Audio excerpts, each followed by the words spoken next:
Hey kids, today we're starting a new series on the Book of Proverbs. Proverbs!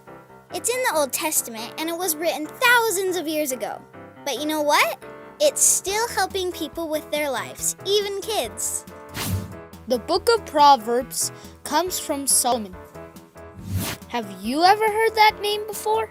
Solomon was one of King David's sons. Not only that, he was the wisest man on earth. He had lots of smart things to share. Solomon wrote the Proverbs for 3 different reasons. The first reason was to teach people how to be wise. The second reason is to teach people how to do right and be successful. And the last reason is our memory verse. These proverbs will give insight to the simple, knowledge and discernment to the young. That just means they'll tell you what's right and what's wrong and how to know the difference. The Book of Proverbs can give anyone wisdom for life. It doesn't matter who you are or where you live, Proverbs will give you wisdom. Have you ever met someone who doesn't live their life with wisdom? You know the kids that stay up way past their bedtime? Or the kids that never do their homework? Or how about the kids that are always mean to everyone?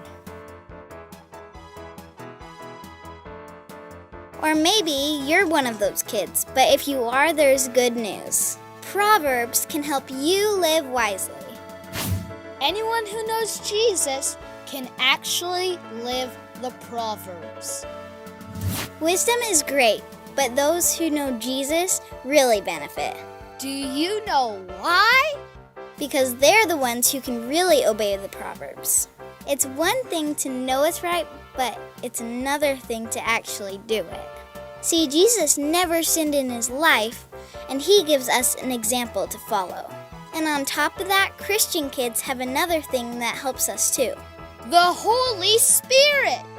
He gives us the strength to actually do the right thing and make good decisions. So kids, take some time to read Proverbs and learn to live wisely. And then go out and make good decisions.